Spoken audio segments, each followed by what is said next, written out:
Up until today, the defendant was able to get away with these crimes because of his money, his power, his influence. That stops now. It's time to hold him accountable. This is part 9 and the final part of the prosecution's closing argument in the Diddy trial.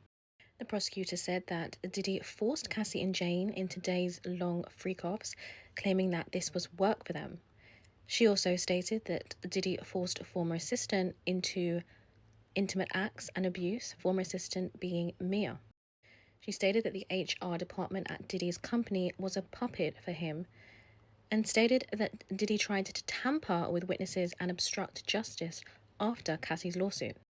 She said Diddy and security chief had tried to pressure Mia to lie, and now it's time to hold him accountable.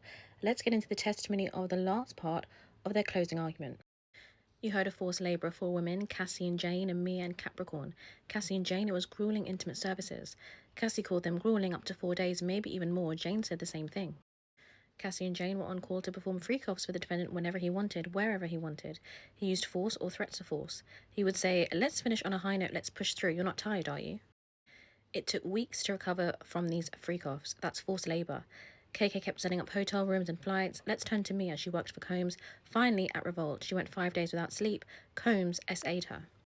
He put his hand up her dress. He came into her bedroom and penetrated her. He came into the closet and forced her to perform OS on him. There was a time in the bathroom of the private jet she can't fully remember. Repeated traumatic events. She was clear as a bell. Even under cross-examination, she performed labour and services, including intimate services. He threw her against a wall and slammed a door on her arm. She saw violence at Prince's party and in Turks. When they were in South Africa, KK told Mia, "If you don't call him in 10 minutes, you don't have a job." He has all the power and control. She knew she couldn't say no even to little things. Mia knew that her job was to protect the defendant.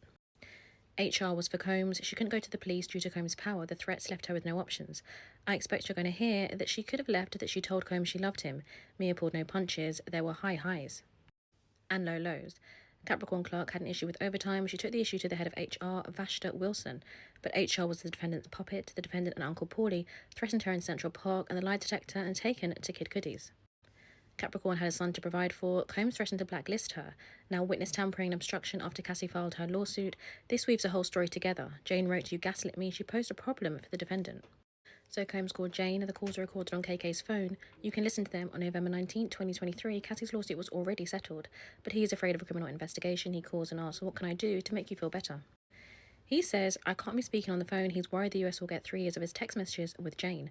While he's recording the call, he tries to convince her she was willing. He says, "We just did some kinky I thought we both enjoyed." Do you hear on the recorded call the sound of notes being taken with a Sharpie to plan how